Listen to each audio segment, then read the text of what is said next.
What is up, everybody, and welcome into this special second night in a row of Dynasty 365, the Dynasty Fantasy Football Podcast here at Fantasy and Frames. As always, we hope you all are doing well.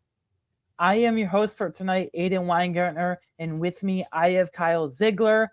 Tonight, we have something very special for you all for this edition tonight of Dynasty 365. We'll be running through our first 4-round Superflex rookie mock draft of the year. It is a linear draft, so no reverse snake. Linear draft, tight end premium, so please keep that in mind. Kyle, before we hop into things for tonight, how are you feeling heading into our first rookie conversation and mock of the year? Man, I am actually totally excited for this, Aiden. This is actually my first rookie mock that I'm going to do this year so far. Picked out the sixth spot, which I actually do have in a league. So really looking forward to seeing what falls to me there and see your thoughts after I build my first rookie mock draft. Aiden, you didn't say anything. I don't know if you noticed backstage, but it's a special evening. You know, it's my first night actually on Dynasty 365 with you. Welcome in.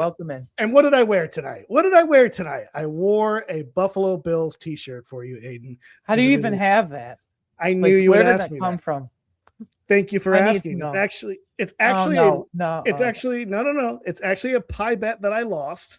Back with Jorge Edwards, we were on it was the pregame show on Sundays. It was my first year here at Fantasy and Frames, and I took a pie bet on Khalil Shakir passing his prop bet yardage, and it took a slant pass that Josh Allen threw him, and he just went over in the fourth quarter, and I lost the pie bet. So I wore the Buffalo Bills t-shirt that next week on the show with a big old pie in my face. Yeah, look at my background. You'll know, I love that stuff. But anyway, speaking of this rookie mock draft, here at Fantasy and Frames, we all have been doing a ton of work. And speaking of that work, please head over to fantasyandframes.com to check out all of our latest outstanding article content, including, most importantly, this time of year, articles breaking down various positions, whether it's for IDP purposes, redraft and dynasty purposes. We got it all for you guys. If you want to see differentiating rankings, our first batch/round of rankings is live for you all from, of course, myself, Drew Scott, Jorge Edwards, Justin Taylor, and Joe Harlow. And then after that, we have our combined consensus rankings between the five of us, so you can see where we all differ, where we all agree, and where we all disagree. So Kyle, should we just jump right into this thing or what? Yeah, let's do it. Let's break it down. You got a nice little 12-team draft board up here for us. Oh, look at that. I have the number 1 overall pick. What do you know? I wonder why. Unplanned. Yep, totally unplanned. I'm sure there's somebody there that you really want to talk about at that 1-1, and I'm sure it's a shocker pick, right? Yeah. It's not like anyone's been talking about this guy or anything.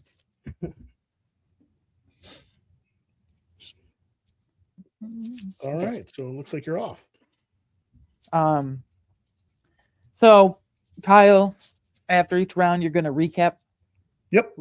After each round, you're going to recap for us, correct? And then I'll give my analysis on the rookie prep work side of things there, but I'm going to take Jeremiah Love, big shocker, running back for Notre Dame, at the 101. Yeah, he there's really no surprise there, right? I mean, consensus, he is the 1-1. He pretty much 98%. Yeah, he's going to go at the 1-1. So the real question is, who do you think JT takes at the 1-2? Because it's super flex. I think I do like the elite receivers, but yeah, okay. Ooh, actually, wow. Number 1, I thought it would be Mendoza, and number 2, I didn't know it would be Mekhi Lemon over other guys like Cardinal Tate and Jordan Tyson. So that's interesting that he has Lemon as his first wide receiver off the board in his mind. Yeah, that's what it looks like. And then you still got Tate on the board. You got Tyson, and to me, as a Titans fan, I want the Titans to take Cardinal Tate, but here in the rookie draft, he usually goes what, top 3 or 4, Aiden? Anywhere from 103 to 105 is usually his range. Okay, so Cardinal Tate does go here. And there's the other one. there's the three elite receivers back to back. Interesting order when JT kicked off with Lemon, but that grouping makes perfect sense right there. Okay, so that's pretty much how you anticipate it. Jeremiah Love, and then the three receivers is pretty much the top four consensus. The first 5 picks, I think, are going to be any mix of Love at 101, and then Mendoza and the 3 receivers in any order. This has got to be Mendoza here at 105, in my opinion, because after the 105, I think it does drop off significantly. There's a clear tier break. So, yeah. So for my pick at number 6, when it gets to me, I was going to ask you, Aiden, how do you like to draft? Do you go by need, or do you go by best player available in your mind? How do you like to approach these rookie drafts? So obviously I went with Jeremiah Love at 101, right? So that's both fits need and best player available, because I think he's like a special talent there. But if I need a certain position, I'm okay with reaching a spot or two. Ideally, I wouldn't have to. But if I need a certain position to shore up my roster, say I finished top 3 in the league last year, I want to win the whole thing this year, then I will definitely so-called reach for that, if you will. Okay. Generally, though, I'll go BPA unless I have to reach for a position of need. Yeah, because typically how I like to draft is I like to take best player available. I don't really draft for need because I feel like I could just trade. It'll figure itself out. Right. Right. So I typically just I create my draft board and I just go best player available. So if I'm deep at wide receiver and a running back's on the board, I'll still go wide receiver, unless it is like you said, like Jeremiah Love, that's a different story. But yeah, that's typically how I do it as well. Yeah. We're still waiting on this Hunch Gab to make a pick here. He's got 3 minutes left to go, and then it'll finally be my pick here in the first round. Let's talk some more. So last night we talked about this. You're speaking of BPA versus need. I like going BPA as well because last night we touched on veterans, and I feel like the veteran trade market, everyone has rookie fever right now, so it's the easiest time of the year to trade for veterans. Yeah, go ahead, Jorge. Let's auto pick him and let's move on. Mendoza, yeah. Is that who you would think? And then I'll be up on the board here. I mean, there's a tier break in my opinion. So yeah, there you go. Okay, perfect. So now I'm up, and I just talked about, drafting for need or best player available. In my mind, here at the 106, at this point, there's a couple of receivers that I'm looking at. You got Denzel Boston. You also got KC Concepcion, which I do like, but I do fear his size. Aiden, maybe you can talk about him for me. He's a little bit undersized, right? He's like $195, I believe. And 190 even, I think it was. So what I was going to ask you, Aiden, about him is, do you see KC Concepcion being, I don't know, Devontae Smith or a Tutu Atwell, somewhere in between? Where are you at on him? That's a harsh one, Tutu Atwell. They're built very similar. That's why I mentioned him. So in terms of his plus, the biggest compliment I could give to KC Concepcion right now, he's like a running back with a ball in his hands. They even give him screens and jet sweeps. Like, good luck catching him in the open field with his shiftiness and route running ability. Once he gets in the ball in his hands, he's off. He knows what cuts to make. He knows how to find the end zone.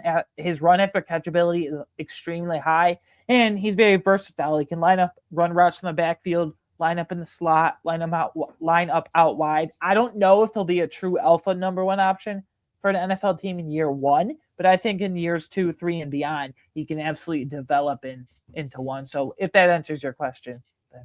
It does. It does. It almost sold me on taking him there. And I was going to ask you, would you have taken him there, or would you have gone what I did and gone with Denzel Boston, who has the size? I like the size there for Boston. What would you have done at the 106? So to just tease my rankings again, up on the site at fantasyandframes.com right now, I have Denzel Concepcion technically at wide receiver 4 and Boston at wide receiver 5, but they're like a 4A, 4B for me type situation, if that makes sense. They're 2 completely different body types. Boston's 6'4", 220 around there, and Concepcion is 5'11", 190, maybe on a good day 195, but this playing late. And they're 2 completely different skill sets. If you need someone who is a big contested catch savant and surprisingly great route runner for his size, considering that, then you go Denzel Boston. If you want a rack monster, yards after catch monster, and versatility, in terms of lining up in the field, you would go Concepcion. Okay, so fair enough. So what I'm getting from you is basically the same though. Yeah, 1A, 1B type selection there at the. Speaking of Concepcion, there he goes. So yeah, he went right after me, and then Mendoza went by Joe. Ooh, yeah. And then Kenyon Sadiq, and then Omar Cooper from Jorge Edwards are the top 10 right now. That's interesting.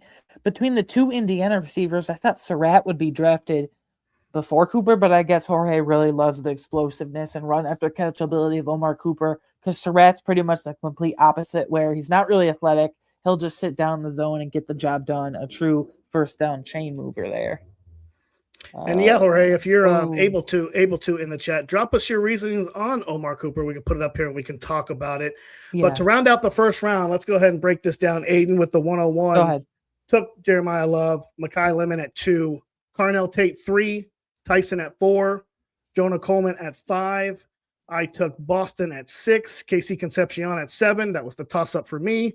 Fernando Mendoza went at 8, and then Sadiq at the 109. Omar Cooper, like we just talked about there for Jorge Edwards, 110. And then Stowers at 111. And then Price rounds out the first round, a Vikings fan, it looks like to me, at the 112. Thoughts, Aiden? What do you like? What do you not like? Let's hear your thoughts. First round. Yeah. Let me just look over quick.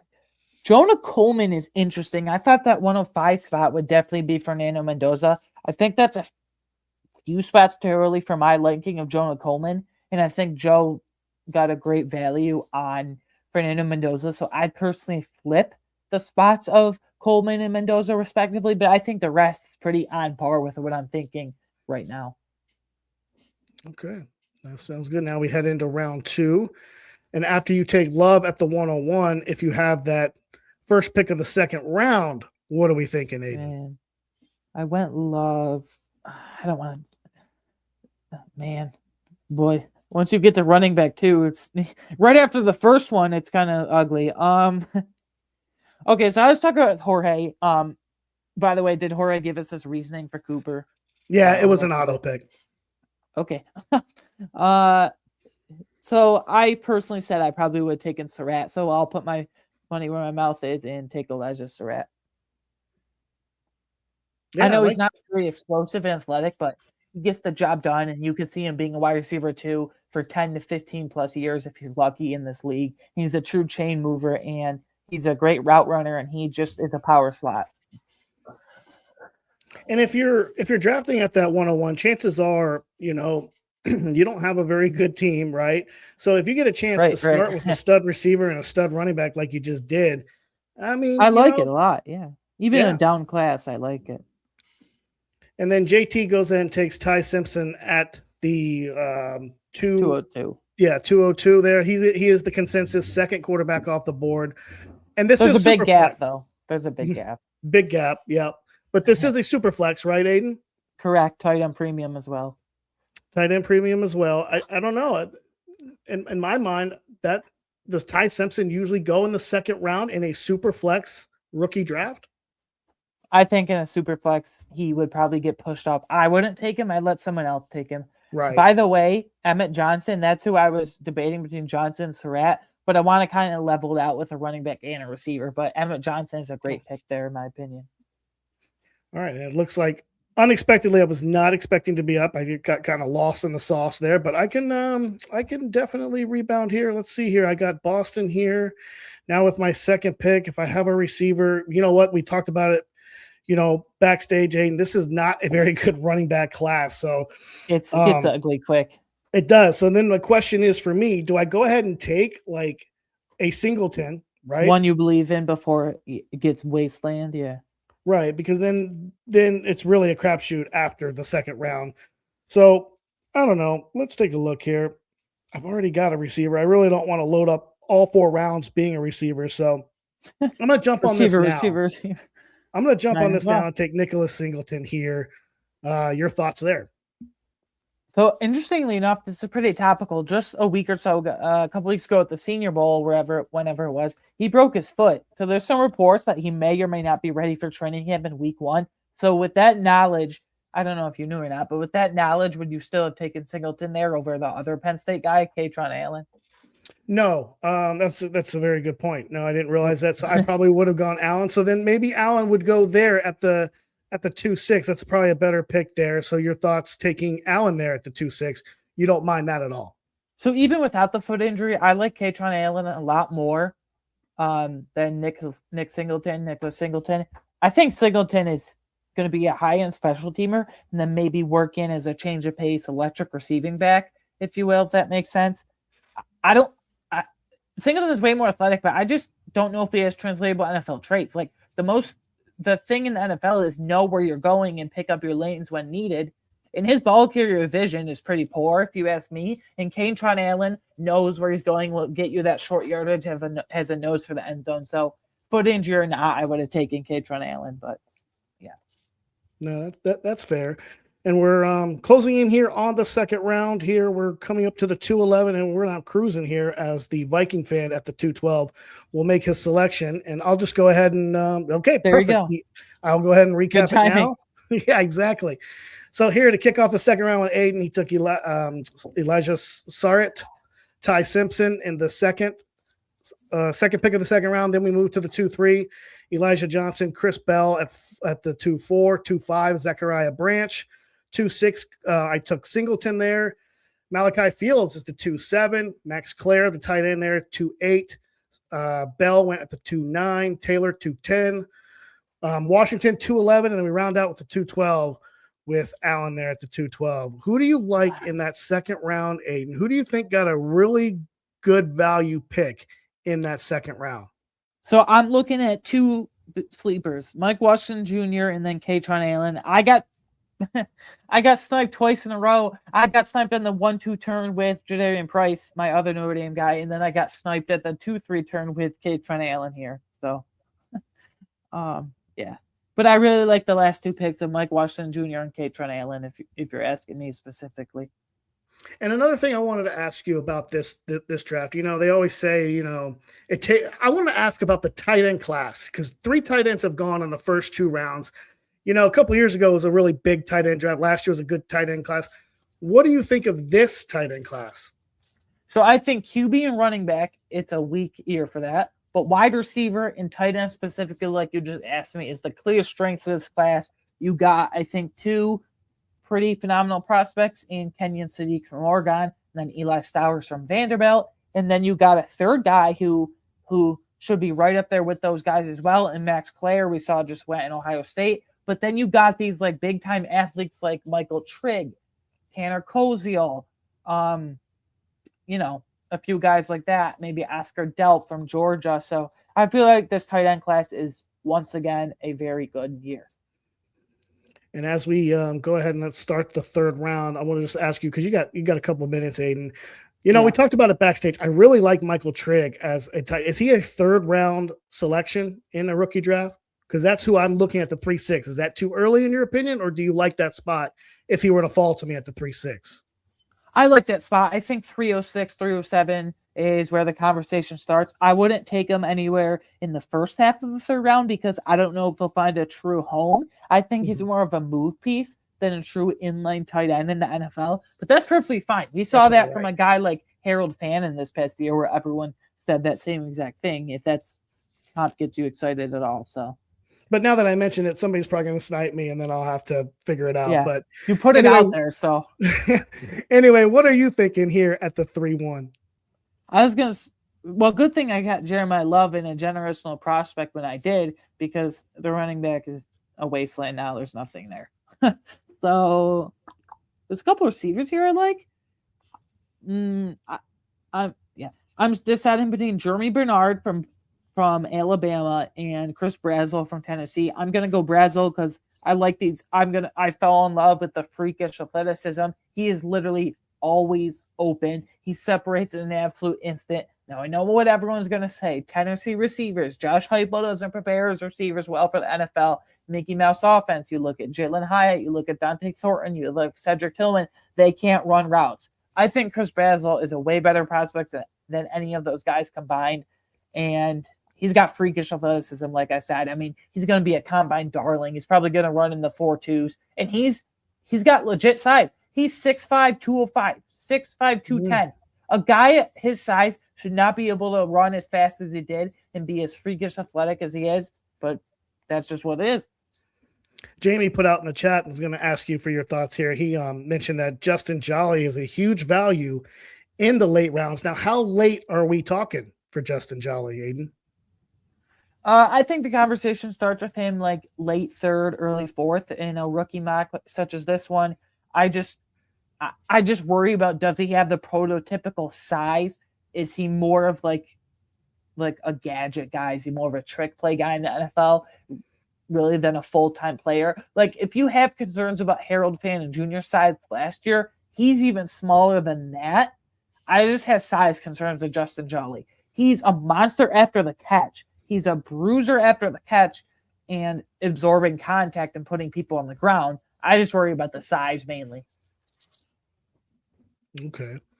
All right. So here we are we got 3 picks here in the third round so far. Chris Brazell, Newsmeyer of the LSU quarterback there, and then Jeremy Bernard. These are pretty That's good a lot of picks good value picks, I feel like, those first 3.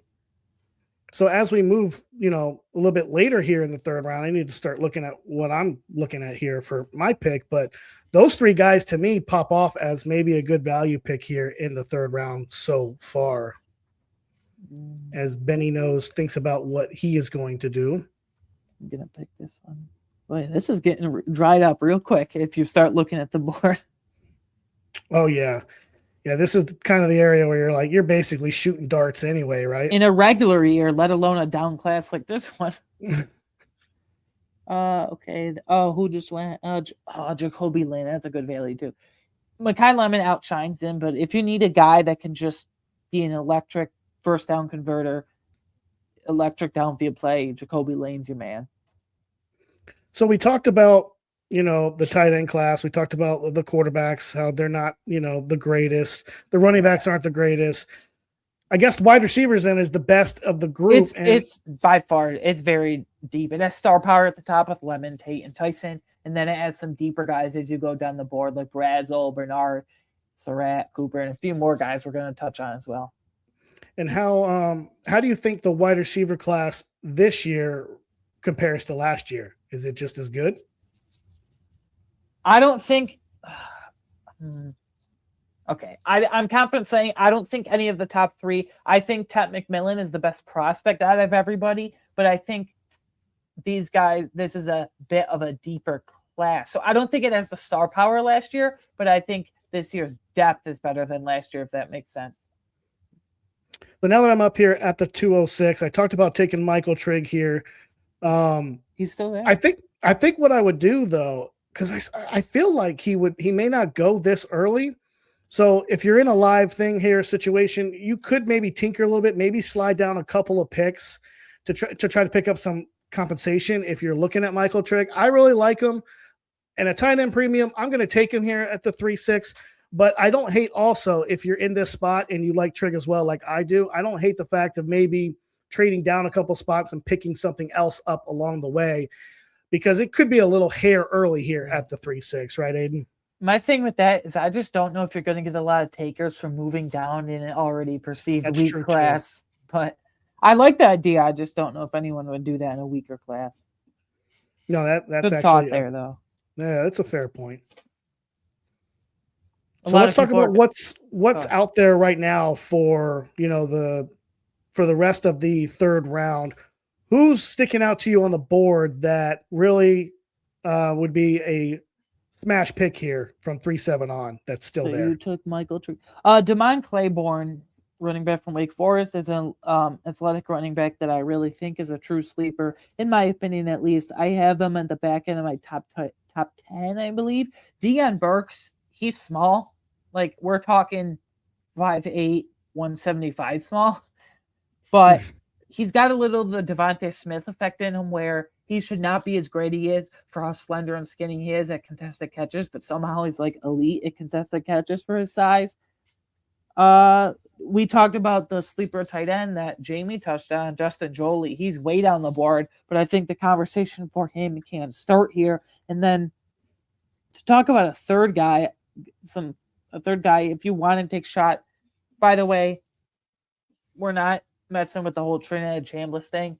Sounds like he's going back to school for a 6th year of eligibility. But if you want to take guys that have tools, maybe not polish, you can look at QBs like Carson Beck or Drew Adler. Very good, Aiden. Very nice. Aiden giving my picks away, Joe Harlow saying, sounds like you're in his bag there, Aiden. You're in Joe's bag. Did I mention? Okay, so think of the 3 players I just said, and that's who we're going to pick. Exactly. So we're moving on here to the 3-8. This is where Joe is on the clock right now. He's got Claire. He's got Mendoza. Now he takes Claiborne here. What do you think of that? I just said he was not lying when I said I was stealing his picks. I just said I love DeMond Claiborne as a borderline top 10 RB sleeper in this class. So I fully support that at the back end of the 3rd round. And now we got Jorge up, who auto-picked Omar Cooper. He didn't mean to pick him. And then he got Jamari Taylor, the running back. Now he's on the clock right now. We'll see where Jorge goes with that. And we'll be close to the end of the 3rd round, Aiden. We are moving here.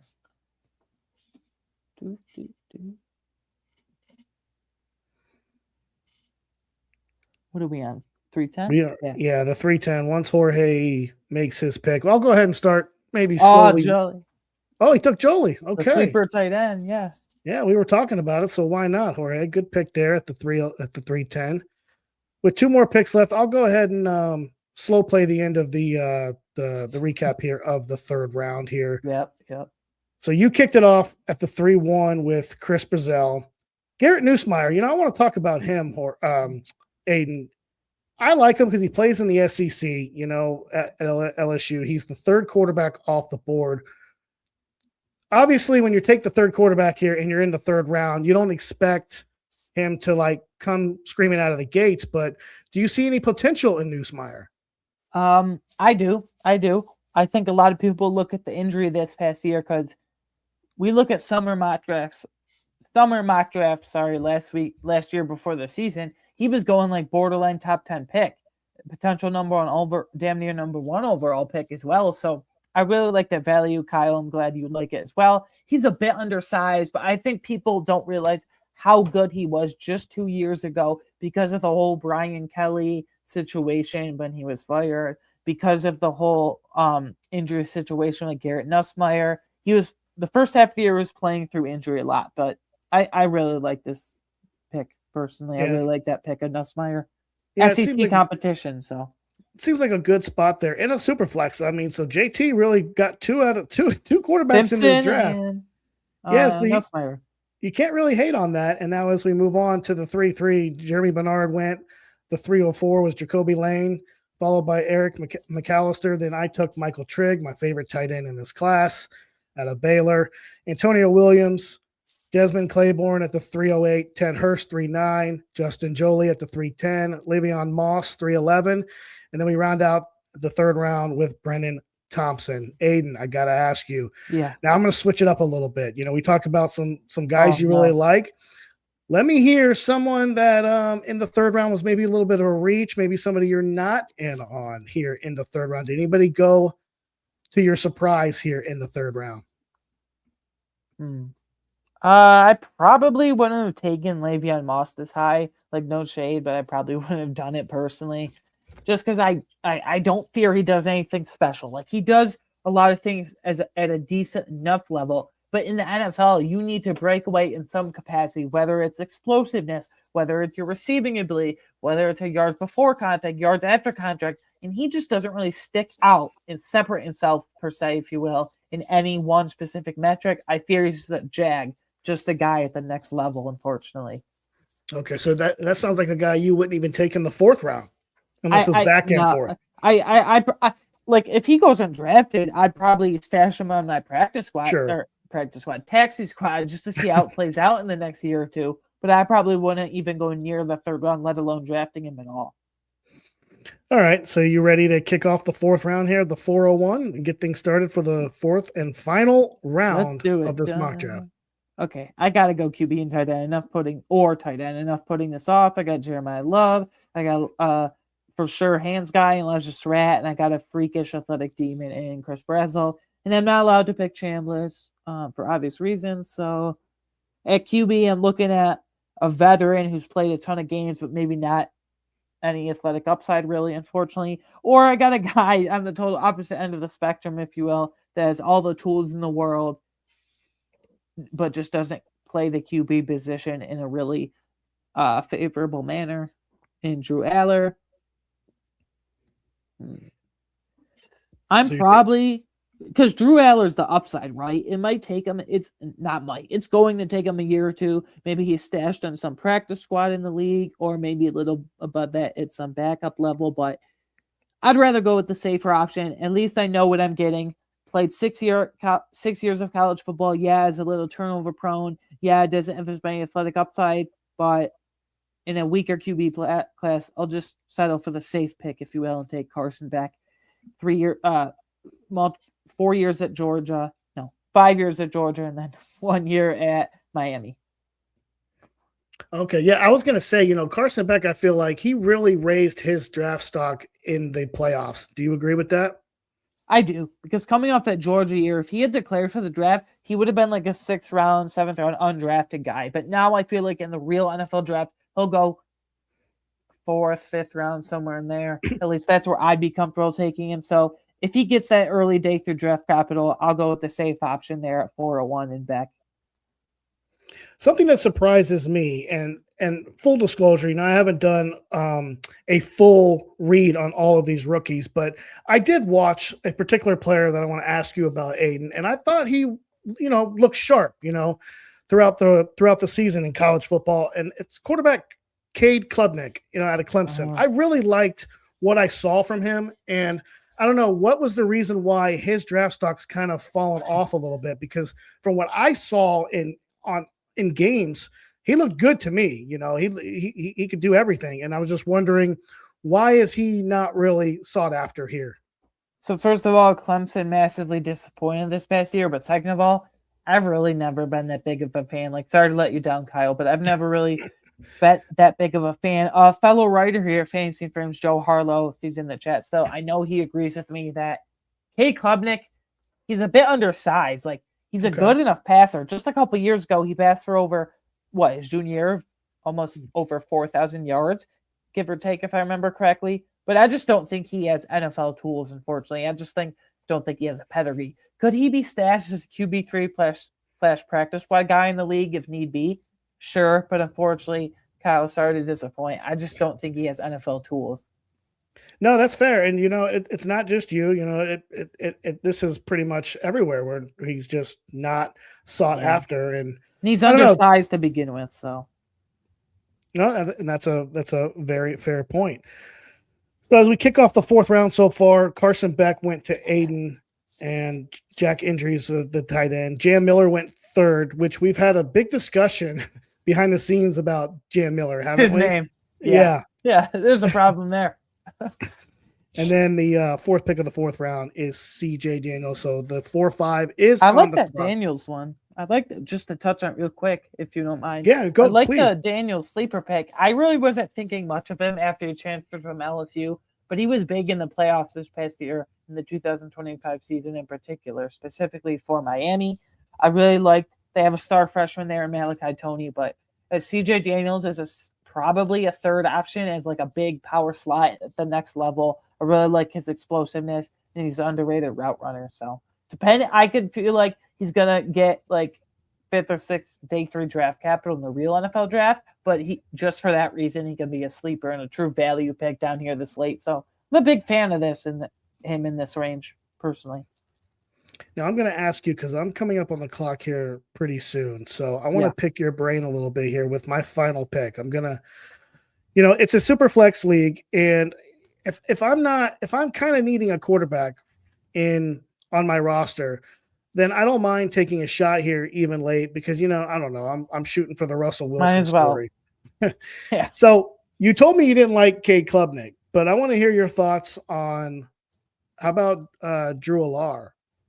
Yeah, so I was going, if you want the safe option, like I went Carson Beck. If you want the toolsy option, it might take 2 or 3 years, but at the end it could pay off at Drew Aller. Drew Aller has all the tools, right? He's like 6'5", 235, 240 for his weight, somewhere in there. He's built like a truck.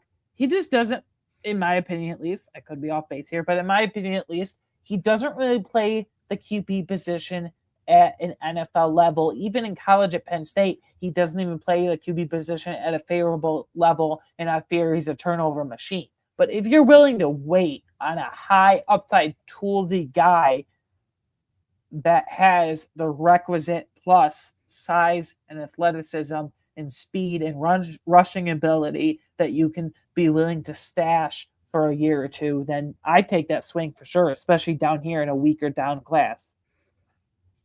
Oh, and look who just went, Aiden. You want to talk about this? Yeah, sure. Looks like we're in the midst of changing it up, since he is probably going back to college to play a 6th season there at Ole Miss or somewhere else, right? Do you think he'll play at Ole Miss, or do you think he'll transfer to a different school? No, he'll play at Ole Miss, because this was like a month or so ago when this whole thing started. He signed a new NIL deal with Ole Miss contingent on the fact that if he came back, he would be with Ole Miss because he signed that new NIL deal. So that's locked in already. Okay. Well, that's very good to know. Joe is now on the clock, and let's see what he's got so far. He's got Mendoza, he's got Claire, and he's got Desmond Claiborne. If you were Joe, what would you be looking at with the roster he's built? Hold on. What were the things again? Claiborne? Sorry, no, that's fine. I don't mind. He took Fernando Mendoza at the 108, followed by Max Claire, the tight end, and then Desmond Claiborne, the running back. So he's got a quarterback, tight end, running back. Depending on, of course, what he would need on his overall roster, what would you think would be a good pick here late in the 4th round? I'd look at a wide receiver, honestly, just going off the depth of this class. Maybe trying to think. Adam Randall, 6'2", 235 receiver. He was a receiver, but now he's a running back. It converted to running back. He goes Deion Burks. I like that. See, I was saying he's like 5'8", 5'9", 170, 175 in terms of his weight, but he has that Devontae Smith affectability where like he shouldn't be as good at contested catches for his size, but yet he's elite at contested catches for his size. Is that kind of your player comp for him, is Devontae Smith? Yeah, because like I just don't see anyone else with those two with their size making those level of contested catch. Like they both have elite contested catch ability considering their size. All right, I'm going to go ahead. That's a pretty that's a very promising comp. Like I know that's a high upside comp, but that should get you excited if it's comp to Devontae Smith. Especially here if you're getting something that maybe that's a ceiling, Aiden, and you're getting that in the 4th round. I mean, I would take that shot every single time. Now, hopefully it doesn't go the other way where he's just a straight line speedy guy and Tutu Atwell.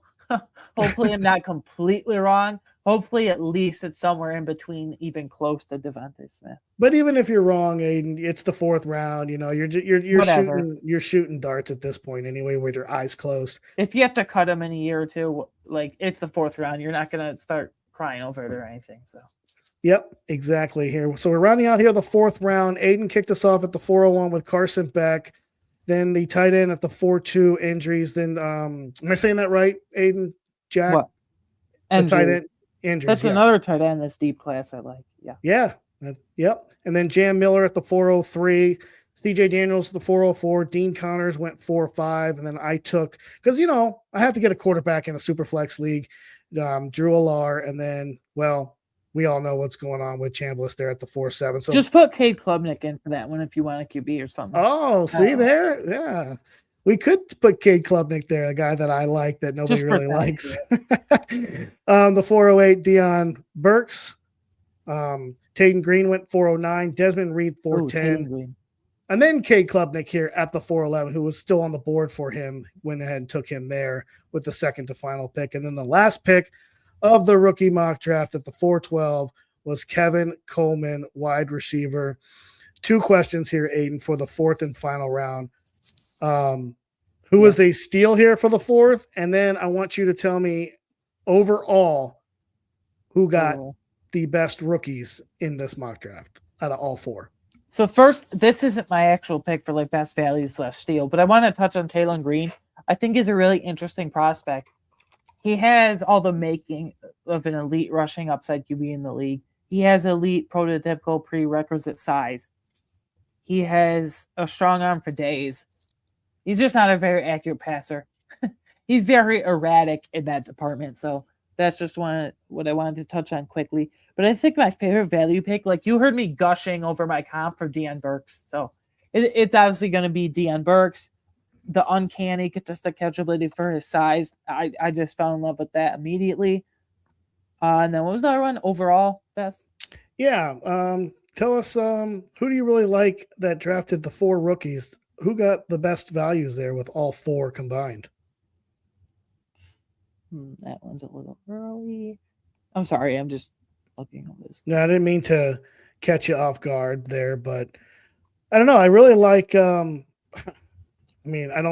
probably don't want to toot your own horn, but I really like what you did at the 1-1 there with getting, Jeremiah Love, Elijah Sarret, Chris Brazel, and Carson Beck as a dart play in the fourth round, especially in a super flex. I can't really hate that. But then, of course, I really like what JT did as well. Yeah. Okay. I settled on it. I was talking about Deion Burke, so might as well just do the whole team. Joe Harlow is my favorite team on this entire draft. So if you're listening, awesome job. He went Fernando Mendoza in the first round, by far the only great QB in this draft class. Second round, he went Max Clare, which he's the third tight end. I think he's really underrated just because not underrated, but overlooked compared to Sadiq and Stowers, just because Ohio State doesn't really historically utilize their tight ends as prospects and throughout the year. Third round, he went Devine Claiborne just before he took him. Joe took him, that is. I was talking about him and hyping him up as a true sleeper. And then my Deion Burks comp. So in the fourth round, I loved that pick. So great job, Joe. I loved your team there. Very nice, Joe. Good job. You win absolutely nothing here on the show, but we thank you for playing, Joe, yeah. and for showing us out, basically running circles around us with that team that you just put together. No, you did a great job there, Joe. Thank you for that. Aiden, you want to close us out? Yeah. So this has been fun. Going forward, Dynasty 365 will be, like we announced the special announcement last night, but for any of you who missed it or weren't there or couldn't watch the replay, we appreciate all of you, of course. But Dynasty 365 will be 2 nights a week going forward. The Tuesday night show every week will be focused on rookie content, rookie mocks, just like this one, maybe with different scoring settings here and there. Rankings debates, QB, running back, wide receiver, tight end, and then we can debate depending on our consensus rankings, our combined rankings, our individual rankings on fantasyandframes.com. Speaking of fantasyandframes.com, please head over to that site to check out all of our latest article content. Most importantly, this time of year, we have you covered with positional previews and breakdowns for quarterback, wide receiver, tight end, running back, whether you're an IDP junkie or from a dynasty and or redraft perspective, we got it covered for you all. And if you want to see how we all differentiate on certain opinions and to continue the conversation from tonight, most importantly, our first batch of rookie rankings is officially live on the site. Again, fantasyandframes.com. Rankings for myself, Justin Taylor, Jorge Edwards, Drew Scott, Joe Harlow, and then we combine all 5 of those for a nice, concise consensus for you all. Before we get out of here, please, everyone watching or listening, whatever platform you're on, we appreciate it as always. Please come back and join us next week. Next Tuesday night, next Tuesday night at 10 p.m. Eastern, just like tonight, we'll be doing a full round rookie mock draft, but this time in a 1QB format to get some new people in here, to get some new scoring settings in here. So that will be fun. And please join us the next Wednesday night where we will be discussing how to rebuild for success in Dynasty Fantasy Football. We already did how to sustain success, and now we want to cater to those bottom feeders, if you will, and how to rebuild for success. Maybe it's time to launch a rebuild. We'll be going over that. Kyle, where can people find you on Twitter? Where can they find your work? Anything you want to promote, go for it. Yeah, this is, we did a rookie mock draft. It was fun, by the way. Thank you for having me, Aiden. Of course. This is a Dynasty, show, and I will be doing Dynasty risers and fallers for Fantasy and Frames. I'm going to start kicking out some research here. I don't know, next few weeks or so. I think, Aiden, you're going to join in on this with me, right? We're going to crush you and I got it. Yep. Yeah, we did it last year. It was a lot of fun. Yeah, we're going to do it again. We're going to crush out some Dynasty risers and fallers articles. So check that out on Fantasy and Frames. And you can catch me on the X platform or Twitter, whatever you call it, at KZ1180. Thanks again for having me, Aiden. It was a lot of fun. Appreciate it. Of course. So, with all that being said, I'm Aiden. For myself, for Kyle, have a great night. We will see you all next time.